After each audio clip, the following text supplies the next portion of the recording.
What if SCP-049 wandered into the backrooms, and the only cure it needed was you? Creepy thought, right? But before we dive into the nightmare of this crossover, let's take a quick step back, because not everyone watching knows who SCP-049 actually is. So here's the crash course. SCP-049, more commonly called the Plague Doctor, is a humanoid entity that looks like it just walked out of the 16th century, wearing one of those iconic black robes and beak masks. Except, this isn't a costume. The mask and robes are part of its body. Yeah, no zippers, no Velcro, you can't just yank the mask off and ask what's underneath. And honestly, maybe we don't want to know. Here's the fun part. If you shake its hand, you don't walk away with a smile. You collapse, very much dead, and then SCP-049 will politely, almost cheerfully, perform surgery on your body. The end result? A zombie-like creature called an SCP-049-2. Basically, his cure for everything is A. Kill you. B. Do medieval doctor cosplay surgery. C. Send you shambling down a hallway. And he's convinced he's doing the right thing the whole time. Which is either terrifying or kind of admirable, depending on how much you enjoy being turned into a corpse puppet. Now, take this already horrifying doctor and drop him into the endless, buzzing, mold-stained nightmare that is the Backrooms. The question is, what happens next? How does SCP-049 even get into the Backrooms? The Backrooms, if you're new here, are this infinite maze of yellowed wallpaper, flickering lights, and wet carpet smell where unlucky people no-clip out of reality. SCP-049 is normally contained in a Foundation facility, strapped down, sedated, and spritzed with lavender oil to keep him calm. Yes, lavender. Apparently it works better than Netflix and chamomile tea combined. But imagine there's a containment breach. He slips through a crack, and instead of winding up in another hallway of Site-19, he glitches into the Backrooms. Suddenly, the hum of fluorescent lights replaces the silence of his cell, and the endless hallways stretch before him. Now we have two anomalies colliding: the infinite, liminal trap of the Backrooms and the Plague Doctor himself. First big question, can SCP-049 sense the pestilence in the Backrooms? In Foundation lore, SCP-049 becomes hostile when he perceives the, quote, pestilence. Problem is, nobody else knows what this pestilence actually is. It's vague, it's undefined. He sees it everywhere, and when he does, someone dies. Now think about the Backrooms, a place where paranoia is constant. Your head is pounding from the hum, your eyes are twitching from the lights, and every room looks like the one before it. If disorientation isn't the pestilence, I don't know what is. So, what's the result? SCP-049 wouldn't just sense the pestilence, he'd sense it everywhere. Every wanderer, every researcher, even the walls themselves might be screaming infected to him. The Backrooms wouldn't just be his hunting ground, it would be a hospital overflowing with incurable patients. What happens when a wanderer meets SCP-049? Picture this.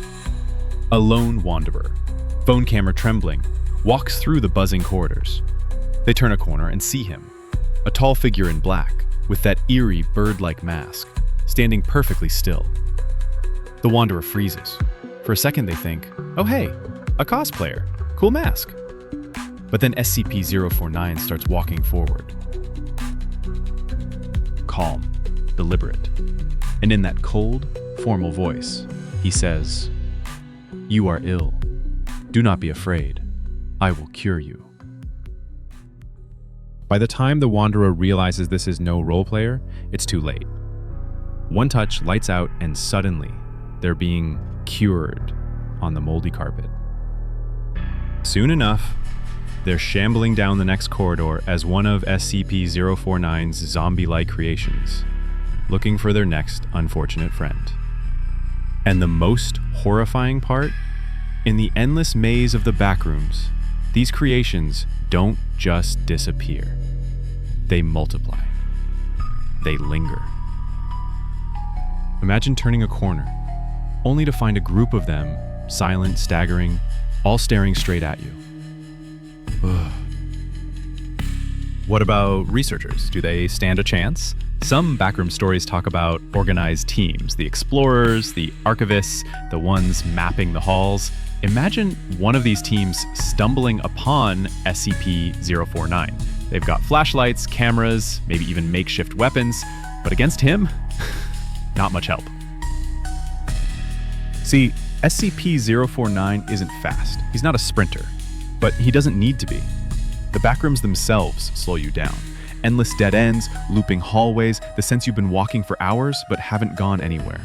In that confusion, 049 only has to wait for you to tire out or panic or blink at the wrong time. One touch, one more patient added to his army. And the team starts turning on itself, one by one. So, could SCP-049 ever be contained in the backrooms? Good luck. In Foundation facilities, staff use sedation, restraints, and calming scents to keep him manageable. But in the backrooms, there's no containment wing, no lavender diffuser, no guards in hazmat suits, just infinite hallways and the faint, unsettling smell of damp carpet. Maybe a clever wanderer could try throwing lavender oil at him, if they had some. Maybe they could set up a makeshift safe zone. But containment in a place that actively resists stability? Not happening. The backrooms don't have locks. They barely even have logic. Which means SCP-049 is free to wander, hunt, and cure as he pleases. Which is scarier? The backrooms themselves, or SCP-049 inside them? That's the question.